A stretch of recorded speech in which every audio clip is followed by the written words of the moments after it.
नमस्कार, मैं राकेश परमार और आप देख रहे हैं महत्वपूर्ण मुद्दा।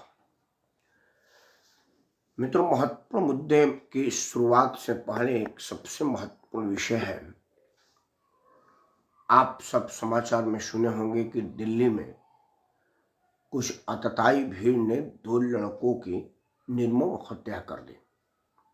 ये दुखद है, निंदनीय है और इसकी जितनी निंदा की जाए वो कम है। लेकिन इससे भी बड़ा दुखद यह है कि इस मर्डर का सभी चैनलों पर दिखाया गया। 3 दिन बाद उसका फॉलोअप भी चैनल पर चला के 3 दिन बीत गए। अब तक हिंदू लड़के का मुसलमान लड़कों के द्वारा मार दिए जाने का कोई संज्ञान नहीं हो रहा है। ना तो मुस्लिम पकड़े जा रहे हैं, ना पुलिस सक्रिय है। सड़क जाम की गई, राजनीतिक बयानबाजी आई। पुलिस के डीसीपी स्तर के अधिकारी ने आकर के कहा कि मरने वाला हिंदू था, मारने वाला मुसलमान था, लेकिन इसमें कोई कम्युनल एंगल मतलब सांप्रदायिक कोण नहीं है, यह 2 लोगों के बीच का झगड़ा है। खैर, वो आईपीएस अफसर है और उसको इस बात की ट्रेनिंग दी जाती है कि मुद्दे को कैसे मोड़ा जाए, कैसे सरकार असहज हो तो उसको सहज स्थिति में लाया जाए। वो उस बात की ट्रेनिंग पाई हुई है, वो कह रही है, उसे कोई अलग बात नहीं। मेरा मुद्दा यह है कि बनारस के वो बुजुर्ग छत्री को कुछ आतंकी दलितों ने पीट पीट करके मार दिया। समाचार पर खबर भी नहीं है, ये फॉलो अप खबर तो बड़ा दूर की बात है। पक्ष विपक्ष के तरफ से कोई शोर शराबा हंगामा नहीं हुआ, क्योंकि मरने वाला स्वर्ण समाज का था और मारने वाले वोट बैंक थे। समाचार चैनलों पर भी कोई आज दिल्ली जैसा हंगामा नहीं हुआ है। मेरा मुद्दा इन्हीं सब विषयों पर है कि कब विपक्ष असली मुद्दों पर धरना प्रदर्शन ध्यान आकर्षण करेगी और सत्ता पक्ष और विपक्ष कब देश हित के मुद्दों पर राजनीति करेंगे। आज एक विषय नहीं है, मतलब कुछ कुछ बातें आपके सामने रखूंगा और उसमें आपको बताने का प्रयास करूंगा कि किस तरह के विषय हमारे राजनीतिक दल उठाते हैं जिसका कोई मतलब नहीं होता, कोई जरूरत नहीं होती, उससे देश का कोई भला होने वाला नहीं होता। मैं एक बड़ी छोटी बात आपको बताता हूं। आप सब लोगों के घर में गाड़ियां होंगी, 2 व्हीलर 4 व्हीलर, जिसकी जो हैसियत है। कुछ ऐसे लोग होंगे जिनके पास गाड़ी नहीं होगी तो उनके नज़दीकी दोस्त मित्र रिश्तेदार के पास गाड़ी होगी, और करीब करीब सब लोग किराए की गाड़ी में, यार मित्र रिश्तेदारी के गाड़ी में सफ़र जरूर किए होंगे, बैठे जरूर होंगे और थोड़ी बहुत गाड़ियों के विषय में मालूमात जरूर होगी। अभी कुछ ही दिन हुआ हमने अपनी सबसे प्यारी गाड़ी, जो पिछले 15 साल से हमको रास्ते में बिना कोई पंचर हुए, उस गाड़ी के विषय में बता दूं मित्रों कि मैं 15 साल से अपना सेंट्रो चला रहा था। वो सितंबर महीने में 15 साल उसके पूरे हो गए और वो मतलब दिल पर पत्थर रख करके उस गाड़ी को मुझे छोड़ना पड़ा, कटने के लिए देना पड़ा। उस गाड़ी ने मेरा इतना साथ दिया था कि आज तक रास्ते में पंचर भी कभी नहीं हुई थी कि मुझे उसका टायर बदलने का सौभाग्य प्राप्त हो गई। कैसे टायर बदलते हैं, पंचर हुई है गाड़ी, कई बार पंचर हुआ है, लेकिन मैं घर में खड़ा किया हूँ, जब सवेरे देखा हूँ तो टायर का हवा निकला हुआ है।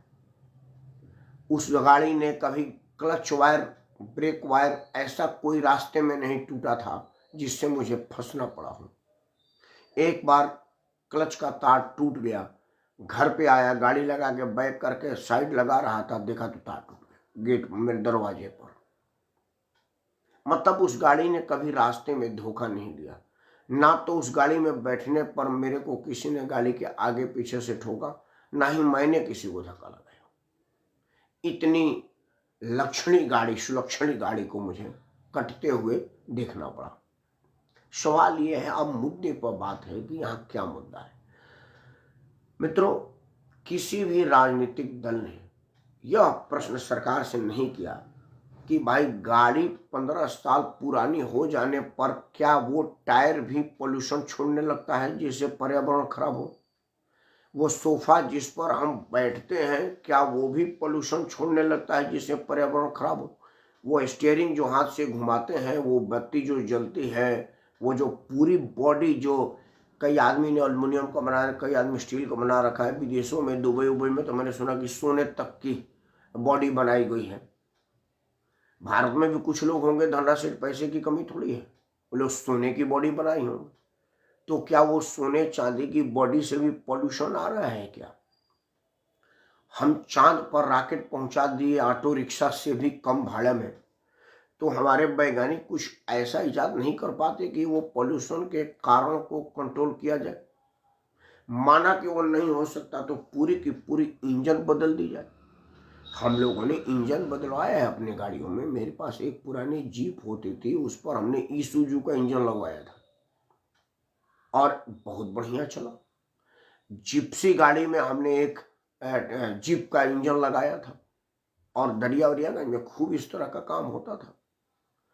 तो होगा क्या कि मान लीजिए कि मेरी गाड़ी अब तो क्या बिकी उसका कोई रेट मतलब नहीं है, लेकिन 10 लाख की एवरेज की गाड़ी अब सबसे सस्ता है। मतलब अब मारुति कंपनी और कोई कंपनी हो, 10 लाख से सस्ती कोई गाड़ी नहीं है।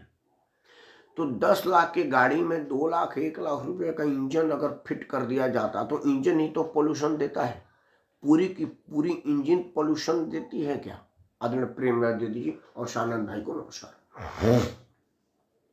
किसी पक्ष विपक्ष के नेता ने यह प्रश्न किया सरकार से कि 15 साल में पूरी की पूरी गाड़ी कटवा देने से बढ़िया है कि आप इंजन बदलवा देते। तो मैं उम्मीद करता हूं कि मेरी अगर 10-12 लाख की जो एवरेज गाड़ी है वो 3-4 लाख से ज़्यादा की इंजन नहीं आती होगी, क्योंकि मुझे याद है जब जिप्सी का दाम जितना था उसके 1/4 में इंजन मिल गया था जब मैंने जिप्सी पर इंजन बदलवाया था। उसका कारण इंजन, एक तो इंजन सीज हो गया था, दूसरा उसमें महंगा बहुत था, पेट्रोल मॉडल था और बहुत पैसा मांगता था। उस वक्त सीएनजी वगैरह का आविष्कार हुआ नहीं था। तो मेरे मिस्त्री ने कहा कि एक काम करिए, ईसुजू का बड़ा बढ़िया इंजन आया है और आपका आधे के दाम में आ जाएगा, बदलवा दीजिए। 80-90 हज़ार रुपया खर्चा है, मैं लाख रुपया मान लेता हूँ, चल तू इसको लगा दे। और बोला 15,000 रुपया का ये इंजन भी आपको रिबेट में मिल जाएगी। 15,000 को लगा और बड़ा शानदार, सही में एवरेज कम हो गया क्योंकि वो डीजल का ईसुजू का इंजन था और आवाज़ भी उसका मतलब कहीं से लगा ही नहीं कि मैं कोई दूसरी गाड़ी लिया हूँ। तो क्या इस तरह की कोई मैकेनिज्म, कोई टेक्नोलॉजी लगा करके पॉल्यूशन से नियंत्रण पाया जा सकता था? क्योंकि ओजोन छिद्र के वजह से ग्लोबल वार्मिंग हो रहा है और पूरी दुनिया उससे परेशान है। हम चूंकि सबसे जिम्मेवार लोग हैं तो हम ज़्यादा परेशान हैं और हमें परेशान होना चाहिए। लेकिन हम पूरी की पूरी गाड़ी कटवा के 10 लाख रुपया के कर्जे में आ जाए, ये भारत के हर नागरिक के ऊपर बोझ डालने के लिए कोई राजनीतिक दल शोर शराबा हंगामा किया क्या? कोई राजनीतिक, किसी भी राजनीतिक दल के लोगों के तरफ से इस बात पर कोई प्रश्न आपने सुना क्या कि भाई आखिर क्यों पूरा का पूरा इंजन आप कह रहे हैं कि बदल दो?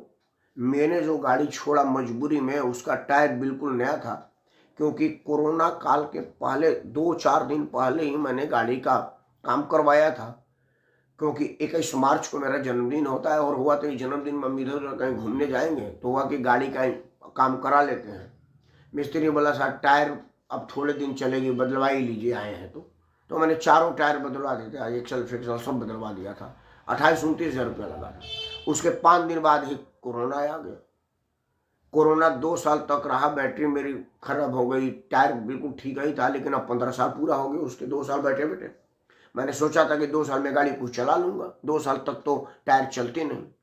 अब मजबूरी में वो टायर कटवाना पड़ा। क्या राजनीतिक दल ने यह कभी प्रश्न उठाया? तो राजनीतिक दलों को यह सोचना पड़ेगा कि आप भारत की बात करते हैं या अपनी बात करते हैं। भावना भड़का करके राजनीति करने के जगह पर अगर आप देश हित के मुद्दों को उठाएंगे तो लोग ज्यादा रिलेट करेंगे। आते हैं आज तत्काल मुद्दे पर। देश भर में दूध का दाम बढ़ गया है। पूरा देश में दूध का दाम बढ़ गया तो सिर्फ गुजरात को एग्जम्पशन क्यों दिया गया?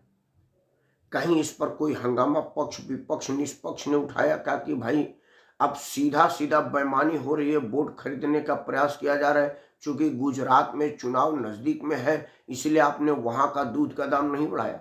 तो मतलब आप चुनावी राजनीति को देखते हुए दामों को बढ़ाते घटाते हैं क्या? कहीं से देखिए दूध का दाम बढ़ा, इससे मैं मेरे हिसाब से तो फ्री में मेरे घर दूध मिले तभी मैं मीन में निकालूंगा। मैं भारत का नागरिक हूं और स्वभाव से लालची आदमी हूं, मुझे फ्री में मिलना चाहिए। मैं ये बिल्कुल नहीं पूछूंगा कि कहाँ से आया है। तो दाम बढ़ने का तो मेरा छोड़िए, पैसा से खरीदने से मुझे तकलीफ है। लेकिन मैं चूंकि यह एक प्रश्न कर रहा हूं कि जब पूरे देश में मदर डेयरी, अमूल और फलाने अलग अलग कंपनियों ने अपने दूध के दाम बढ़ाए तो गुजरात में क्यों नहीं बढ़ाया? गुजरात के तुम्हारे चचा रहते हैं।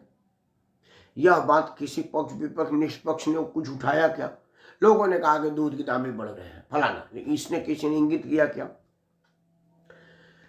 मित्रों, जब शुरू नरेंद्र मोदी आए थे अपने पहले कार्यकाल में तो उन्होंने दवाओं पर बहुत ज़्यादा काम किया था।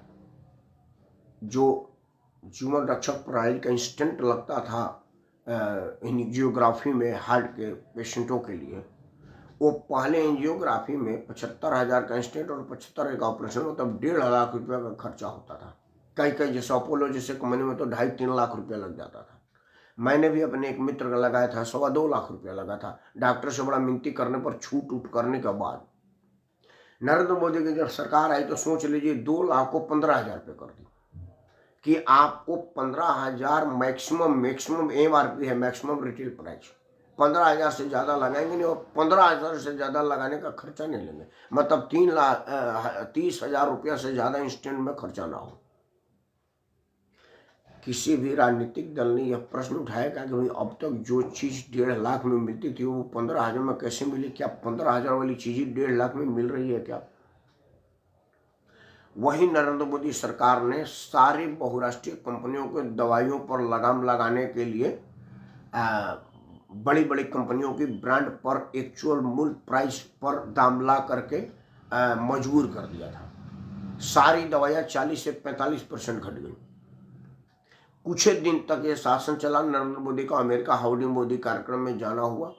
हाउडी मोदी कार्यक्रम के पहले अमेरिकी बिजनेसमैनों ने वहाँ के राष्ट्रपति को दबाव बनाया कि भाई नरेंद्र मोदी आए हैं तो इनको चाय पिलाइए और साथ में घुट्टी पिलाइए। हुआ वही, अमेरिका के राष्ट्रपति ने चाय के साथ साथ घुट्टी भी पिलाया और दवा पर से प्रतिबंध हटाने पर मजबूर होना पड़ा मोदी को। लेकिन मोदी जी राष्ट्रभक्त आदमी है, कान इधर से उधर से पकड़ देंगे, वैसे भी बनिया प्रजाति के हैं और गुजरात में रहने वाले हैं तो वहाँ तो कड़कड़ में व्यवसाय और व्यापार का गुण है। नरेंद्र मोदी ने कहा कि ठीक है, हम आप पर कुछ नहीं करेंगे, लेकिन जनधन योजना के अंतर्गत जो दवा का एक्चुअल मूल्य पर बनाने की व्यवस्था तो कर सकते हैं। आज घर घर में जनधन योजना दवा के विषय में लोगों की जानकारी है और कम से कम जिला मुख्यालय पर तो जनधन योजना का दुकान है ही है। मतलब अस्पताल के एक तरफ एक दवा 50 रुपये की मिलती है और वही पत्ता 2 रुपये का मिलता है जनधन पर। और अब बड़ी मुझे खुशी की बात है कि डॉक्टर भी कहने लगे हैं कि इसको जनधन पर लीजिएगा, जनधन की दवाई में कोई फर्क नहीं पड़ता, आप दाम के ऊपर ना जाइए, क्योंकि वही 2 रुपये वाला ही वहाँ 50 रुपये में मिल रहा है। आपके दिमाग से खेला जा रहा है क्योंकि उस पर बाकी 40 रुपया कमीशन 2 लोगों को दिया जा रहा है। अब डॉक्टर भी फोर्स करने लगे हैं। तो ये तो ऐसा कि कोई राजनीतिक दल इस पर कोई शोर शराबा हंगामा किया क्यों नहीं? भाई अब तक जो दवाई 2 रुपये मिलनी चाहिए थी वो 500 रुपये में क्यों मिल रही थी? क्या किसी राजनीतिक दल ने इस विषय को मुद्दा बनाया का? नहीं बनाया। एक और घटना का चर्चा करता हूं। मित्रों, आप देखते होंगे कि हमारे देश में पूरे दुनिया से अलग कार्यक्रम बनता है और हमारे देश के लोग ही इसको बनाने पर सरकार को मजबूर करते हैं।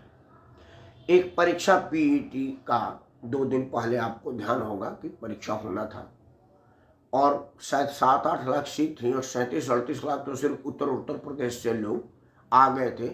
रेलवे स्टेशनों पर कब्जा हो गया था, बस स्टैंड पर कब्जा होता है, विद्यार्थी निजी गाड़ियों तक पर कब्जा कर लिया। उनकी मजबूरी है क्योंकि समय पर गंतव्य तक पहुंचना है और वो उनके लिए वो कोई जबरदस्ती नहीं होगा, वो एक तरह से उनका चिरौरी है। पूरे प्रदेश से कहीं किसी के साथ मारपीट लूट, गाड़ियों के साथ कोई अभद्र व्यवहार ड्राइवरों के साथ, कोई बदतमीजी की सूचना नहीं है। थैंक्स टू वो सारे बच्चे, सारे विद्यार्थी जिन्होंने इतनी विषम परिस्थितियों में भी अपने सहयात्रियों के साथ किसी तरह की बदतमीजी नहीं की। तुम बच्चे सबके सब बधाई के पात्र हो। क्या किसी विपक्ष ने इसको मुद्दा बनाया कि भाई इस स्थिति में भी यहाँ 8 लाख सीट के लिए 80 लाख लोग अप्लाई करते हैं और तब भी हम समान नागरिक संहिता और जनसंख्या नियंत्रण पर कोई बहस नहीं करते, कोई चर्चा नहीं करते, कोई मांग नहीं करते, बल्कि सरकार इस पर जहाँ सुगबुगाहट करती है हम सड़क जाम कर देते हैं। क्या ये जनहित का मुद्दा कोई राजनीतिक दल उठाएगा, वो चाहे पक्ष हो या विपक्ष हो या निष्पक्ष हो? आपके सामने बानगी है कि 8 लाख सीट पर 80 लाख लोग आ गए हैं, सड़कें जाम हो गई थी। जो लोग रिजर्वेशन करा के स्टेशन पर आए थे वो स्टेशन पर चढ़ नहीं पाए। मित्रों, आज मैं नागलोई गया था। हमारे मित्र थे, उन्होंने बोला परमार जी क्या आप 1.5 घंटे में आ जाएंगे? मैं 1.5 घंटे में बदरपुर जाता हूँ। बोला यार बड़ा ज़रूरी है, आ जाओ। तो मैंने दिमाग लगाया, मैं बोला चलो ठीक है, मैं मेट्रो से आता हूँ तो 1.5-2 घंटे में पहुँच जाऊँगा। मैंने उनको 2 घंटे का टाइम दिया। मैं मेट्रो से वहाँ गया। जब शाम को वहाँ से लौट रहा था तो चूँकि नागलोई एक छोटा स्टेशन है, वहाँ से तो मैं बैठ गया और अंदर कश्मीरी गेट से बदरपुर वाला रूट भी पकड़ लिया। कश्मीरी गेट में एक सज्जन आए तो बोले कि 3.5 घंटा के लाइन में लग करके तब मैं मेट्रो के अंदर घुसा हूँ। मैं बोला क्यों भाई साहब? लंबी लाइन है। अब मेट्रो स्टेशन पर चढ़ने के लिए 3.5 घंटे का लंबी लाइन, क्योंकि मेट्रो में सीआईएसएफ का जवान बिना जांच के अंदर जाने नहीं देगा और भीड़ इतनी ज़्यादा है कि वो 5-5, 10-10 लोग जांच कर रहे हैं और सबको 5 मिनट में जांच नहीं कर पा रहे क्योंकि भीड़ ज़्यादा लंबी है। इस तरह की बढ़ती आबादी का बोझ इस धरती पर बढ़ रहा है, इस भारत के भूखंड पर बढ़ रहा है और हर बार हम अवैध घुसपैठियों को आने के बाद उनको यहाँ परमानेंट बसने के लिए मांग कर रहे हैं, उनको हटाने भगाने की किसी तरह की कोई मांग नहीं कर रहे हैं। क्या इस तरह का कोई मुद्दा भारत का कोई राजनीतिक दल उठाएगा क्या, पक्ष विपक्ष या निष्पक्ष? जब भी यहाँ पर सिटीजन अमेंडमेंट एक्ट की बात की जाती है हम सड़कें जाम कर देते हैं। बिरयानी का पैसा तो पता ही है कहाँ से आता है, दारू बिरयानी और उसके बाद वाला भी, क्योंकि वो तो कई लोग अस्पताल में गए हैं एवर्शन कराने के लिए और कुछ नहीं हो पाया तो जेल में जन्म दे रहे हैं। भगवान कृष्ण के बाद दूसरा जन्म होगा, लेकिन भगवान कृष्ण पति पत्नी और पवित्र दाम्पत्य से हुए थे और ये अपवित्र रिश्ता से हुआ है रैली में, लेकिन हुआ तो जेल में ही। इस तरह की सारी सर्व सुविधा उपलब्ध कार्यक्रम हो रहा है तो कोई रोड कैसे छोड़ेगा? तो क्या इस विषय पर कोई राजनीतिक दल का लोग भारत के हित में कोई बात करेगा क्या? भारतीय जनता पार्टी के अलावा सारे राजनीतिक दल के लोग जाकर वहाँ पर हाजिरी लगाए। जिस तरह से आदमी माता रानी के दरबार में अपना हाजिरी लगाता है कि माता रानी का कृपा बनेगा और आशीर्वाद मुझ पर और मेरे परिवार पर लगेगा, सब के सब अपना हाजिरी लगा करके वोट पाने के लिए नाम लिखवा गए कि आप भारत के भूमि पर विनाश करने के लिए आए हैं और आपका स्वागत करते हैं, विनाश में हम भी भागीदार हैं, हमको भी साथ ले लीजिए। इस तरह में तो मित्रों ये होगा क्या कि भारत का कोई भी राजनीतिक दल, किसी मुद्दे तो इतने हैं कि 5-10 दिन बोलते रह जाए तब भी कम है और हास्यास्पद भी है। सबसे बड़ी बात मत अगर मैं कुछ कहूँ, एक हंसी का बात ले लीजिए, बहुत वीडियो लंबा नहीं करूंगा और 2-4 मिनट में। मित्रों हमारे भारत में कैसे कैसे राजनीतिक के लोग हैं और क्या क्या मुद्दे उठाते हैं, इसमें चाहते हैं प्रियंका दीदी जी का मैं मार्गदर्शन पढ़ लूँ क्योंकि वो मेरे लिए बड़ा श्रेयस्कर होगा। बड़ी विद्वान और समझदार आदमी। आपने लिखा है कि जन औषधि लगभग सभी प्राथमिक स्वास्थ्य केंद्रों पर उपलब्ध है और कृपया जनहित के एक बार इसका प्रसारण कर दे, बहुत ही सस्ते मूल्य। हाँ, मैं एक बार पुनः कर देता हूँ, मैं एक दिन इस पर कार्यक्रम भी रखूंगा। मित्रों आदरणीय प्रियंका दीदी जी का कहना है कि जनहित औषधि लगभग हर जगह उपलब्ध है और बिल्कुल मेरे बड़े शहरों में तो है। मुझे नहीं मालूम कि बलिया में मेरे गांव में है कि नहीं है, क्योंकि बहुत दिन हो गया गांव गए हुए, लेकिन गारंटी के साथ गांव में तो अस्पतालें नहीं है तो जनधन योजना क्या होगा। लेकिन शहरों के हर चौक चौराहे और कस्बे पर जनधन योजना औषधि का दुकान है और यह नाम मात्र के शुल्क पर है और शुद्ध और ओरिजिनल दवा है। देश हित में नरेंद्र मोदी की जितनी तारीफ की जाए इसके लिए बधाई के पात्र हैं मोदी जी, और इसी तरह की योजनाओं को लगाते रहिए, जनता आपके साथ है।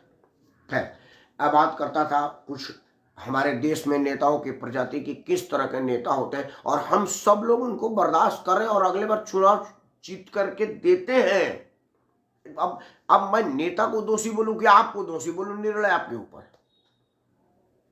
एक दिल्ली का सरकार है अरविंद केजरीवाल का, पहली बार आया तो आपके गाढ़ी कमाई के पैसे के जामा मस्जिद का बिल भर दिया, आपने उसको उससे भी बड़ा मोहम्मद देकर दूसरी बार भेज दिया।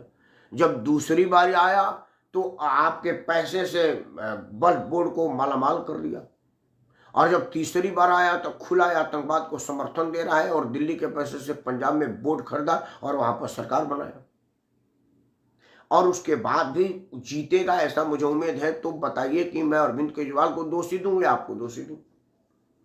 दो हंसी के बाद सुन लीजिए कैसे लोगों को हम लोग राजनीति में टॉलरेट करते हैं और कैसे लोगों को हम बर्दाश्त करके आगे बढ़ाते हैं। एक वाकया हुआ था मुंबई बम ब्लास्ट में, जब वहां पर कुछ हथियारबंद लोग आए थे और ताज पैलेस पे हमला कर दिए थे और बम में बीटी वगैरह जगह जगह पर फायरिंग करके लोगों को मार रहे थे। तब पाकिस्तान के विरुद्ध पूरा देश लामबंद हुआ था। कांग्रेस के सैम पित्रोदा जी, जो राहुल गांधी के मामा जैसे थे या चाचा जैसे थे, उनके पिताजी के परम मित्र थे, कंप्यूटर क्रांति के योगदान उनका था। अब कांग्रेस के सक्रिय नेता हैं, उन्होंने कहा था कि 5 लोग पाकिस्तान से आए हैं बम्बई पर हमला करने के लिए, आप पूरे पाकिस्तान को दोषी मत ठहराएं। 5 आदमी के मारने से पूरे पाकिस्तान को दोषी नहीं ठहराया जा सकता। लेकिन एक नाथूराम गोडसे ने मोहनदास करमचंद गांधी का हत्या कर दिया था, तो पूरा संघ इसके लिए बदनाम है। आज भी संघ को हत्यारा कहा जाता है, हत्यारा पार्टी का संगठन कहा जाता है। एक मोहनदास करमचंद गांधी संघ का सदस्य थे और उन्होंने एक गोडसे साहब संघ के सदस्य थे और उन्होंने मोहनदास करमचंद गांधी का हत्या कर दिया था, देश पर उपकार किया था। लेकिन पूरा संघ जिम्मेवार है और पाकिस्तान के भेजे हुए आतंकियों के लिए पूरा पाकिस्तान जिम्मेवार नहीं, वो सिर्फ 5 लोग जिम्मेवार है। यह बात समझ से परे है। बाकी आप कहें कि यार ये हत्या है, इसको माफ कर दिया जाए, मैं अपने माता पिताजी के हत्यारों को माफ करती हूँ, प्रियंका गांधी का शब्द था। और मैं भारत के कानून से मांग करती हूँ कि इस तनुश्री को माफ, वो जो नाम था उसको माफ कर दिया जाए। राहुल गांधी के पिता के हत्यारे को राहुल गांधी माफ करने की आम बयान दे सकती हैं, लेकिन मोहनदास करमचंद गांधी के हत्यारे को माफ करने की सोच भी नहीं सकती हैं। वो हत्या गांधी जी की हत्या से पहले हुआ था, वो आज तक याद है, तत्काल वाला हत्या आदमी भूल गया है। तो ये बात तब तक होती रहेगी और हम ऐसे ऐसे लोगों को राजनीति में इंडोर्स करते रहेंगे, बढ़ाते रहेंगे। जरूरी मुद्दे की तुलना हम क्या करेंगे? वो क्यों जरूरी मुद्दे उठाएगा जब उल जलूल बकवास करने के बाद भी वो चुनाव में लड़ता है, जीतता है और आप ही के वोट से आपको नुकसान करता है। इन सब बातों को अगर आप ध्यान देंगे, सिसोदिया और जैन की तुलना, हाँ मित्रों, हंसने की बात यह है, आप जान करके हंसेंगे, मतलब आपको समझ में नहीं आएगा। सिसोदिया और जैन की तुलना आप वाले आदरणीय भगत सिंह से, अगर प्रेमनगर दीदी जी उनका बस चले तो वो तो मतलब कुछ भी कर सकते हैं। मित्रों, पहला ऐसा भारत में ऐसी सरकार हम लोगों ने देखा है जिसका मंत्री पागल है और अभी तक मंत्री बना हुआ है, जिसकी तुलना भगत सिंह से की जा रही है। मतलब मनीष सिसोदिया और अरविंद केजरीवाल एक पागल को मंत्रिमंडल में रखे हुए हैं। ये मैं नहीं कह रहा हूं मित्रों, ये ध्यान रखेंगे, कहेगा कि यार ये स्वयं पागल है, मंत्री को पागल कह रहा है। ये जैन ने, सत्येंद्र जैन ने एफिडेविट में कोर्ट में बताया कि भाई ड्यू टू कोरोना काल के वजह से मेरा दिमाग खराब हो गया है, मैं पागल हो गया, मुझे पिछली कोई चीज़ें याद नहीं है, इसलिए मुझसे कोई पूछताछ न किया जाए, मेरा दिमाग फेल हो गया है, पिछला सॉफ्टवेयर करप्ट हो गया है। जैसे हमारा मोबाइल फॉर्मेट हो जाता है तो भरत चतुर्वेदी को कहना पड़ता है भाई फ़ोन नंबर वो दे दीजिएगा, अब आपका नंबर नहीं रहा, प्रेमनगर दीदी से अनुरोध करता हूँ सर जरा नंबर भेजिएगा, फॉर्मेट हो गया है। लेकिन आप लोग दिल में रहने वाले लोग हैं, मोबाइल फॉर्मेट हो जाए, दिल नहीं ना फॉर्मेट होगा तो नंबर याद रहता है, हम टाक लेते हैं मोबाइल में। तो जो मंत्री इस कोर्ट में एफिडेविट दे करके कह रहा है, उसके बाद जो मंत्रिमंडल में बना हुआ है और आम आदमी पार्टी गुजरात में चौड़े में वोट मांग रही है कि भाई मैं दुनिया का वाहिद ऐसा राजनीतिक दल हूं जो पागल को भी अपने मंत्रिमंडल में रखा हुआ हूं, अब आप उसको वोट दे करके खुद पागल बन रहे हैं, ये मैं कहूंगा तो आप मुझको पागल कहेंगे। इसीलिए मैं आपको पागल नहीं कहूंगा क्योंकि मैं पागल नहीं हूं, लेकिन अब आप पागल हैं कि नहीं है ये जरूर आप बताइएगा, क्योंकि अगर आप पागल पार्टी के पागल के समर्थन में पागलों को वोट दे रहे हैं तो फिर ये पागलपन नहीं तो और क्या है, हमको बता दीजिएगा। यह सिर्फ भारत में ही संभव है, हमारे देश में संभव है। कब तक हम राजनीतिक मुद्दों को जनहित के मुद्दे और जनहित के मुद्दों को राजनीतिक मुद्दा नहीं बनाएंगे, यह आपको सोचना है। और अगर आप ऐसा नहीं सोचेंगे तो देश कहां जा रहा है, किधर जा रहा है, ये आपने सोचना है। मित्रों, हम लोग पानी से बिजली निकाल लेने पर पानी की करंट कम हो जाती है, मैं समझता था कि ये सिनेमा का डायलॉग है, लेकिन नहीं, ये रियल सिनेमा का रियल डायलॉग है जिस पर मनोज वाजपेयी ने रील बनाया था। ये सयाजी शिंदे बोला था मनोज वाजपेयी के फिल्म सूल में, असल में वो उसका डायलॉग नहीं था, वो डायलॉग था हमारे राजस्थान के सुसुज्ञ मुख्यमंत्री का, जिन्होंने कहा था कि देखिए ये जो है पानी से बिजली बनाने जा रहे हैं और अब जब पानी में से करंट ही निकल जाएगा तो पानी की शक्ति क्या रहेगी, वो खेत में जाएगी तो कितना लाभ देगी।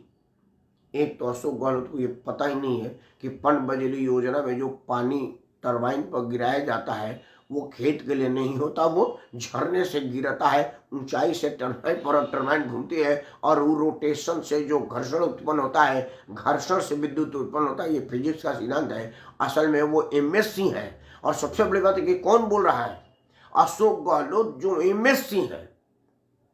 अब ईश्वर उनको एमएससी की बरकरार रखे। अब मैं डर के बारे नहीं बोल रहा हूँ कि मैं भी साइंस से पढ़ा हुआ हूँ, क्योंकि अगर मैं भी साइंस से पढ़ा हुआ हूँ और वो भी साइंस से पढ़े हुए हैं तो अब ऐसे साइंस वालों से तुलना करने से बेहतर है कि मैं ये कहूँ कि भाई मैं बिल्कुल पढ़ा लिखा नहीं हूँ, क्योंकि उसमें इज्जत बची हुई है। क्योंकि अगर कोई गलत बयानी होगी, गलत अशुद्ध हिंदी बोला जाएगा तो आप मानेंगे कि यार ये तो अनपढ़ गंवार बेवकूफ़ है, इसका क्या करना। भावना को समझो, भावना को पकड़ो, भाषा को मत पकड़ो। भाषा तो बस अपनी बात को दूसरों को कम्युनिकेट करने का माध्यम है और कम्युनिकेट कर रहा है। अंत में वीडियो बंद करने से पहले आपसे हाथ जोड़ के सिर्फ एक ही प्रार्थना करूंगा कि आप अपनी आंख कान खोलिए और यह समझिए कि कौन लोग जनहित के मुद्दा के साथ है और जनहित का मुद्दा उठा रहे हैं, और कौन सिर्फ मुद्दा के लिए मुद्दा उठा रहे हैं कि भाई रोज सवेरे किसी बात पर तो बोलना ही बोलना है। जिस दिन भारत के लोग नेताओं के मुंह पर ये बोलना नहीं शुरू करेंगे कि एक चीज बताओ अरविंद केजरीवाल, चुनाव में वोट मांगने आ गए, तुमने कट्टर सत्येंद्र जैन को कट्टर ईमानदार का सर्टिफिकेट दिया था, तो आज फिर उसका जमानत जब्त क्यों नहीं हो पाया, क्यों कैंसिल हो गया? क्या कोर्ट कट्टर ईमानदारों को इंडोर्स नहीं कर रहा है? और दूसरा कि आपका कट्टर ईमानदार मंत्री पागल हो चुका है, ये एफिडेविट में कोर्ट में दिया है, तो तुम भी क्या पागल हो गए हो कि उसको अब तक मंत्रिमंडल से नहीं हटाए हो? डेंगू दिल्ली में सर पे है, जब तुम्हारा उतना काबिल कट्टर ईमानदार मंत्रिमंडल में बैठा करता था तब तो डेंगू से दिल्ली बेहाल थी, कोरोना में तो तुम मालामाल थे, बाकी सब लोग बेहाल थे। और अब जो मंत्री नहीं है तो दिल्ली के स्वास्थ्य की किसके भरोसे छोड़ के आए हो? बंदा बहादुर के भरोसे या भगवान के भरोसे या मनीष सिसोदिया के दारू पी लेने के बाद होने वाले एक्शन के भरोसे?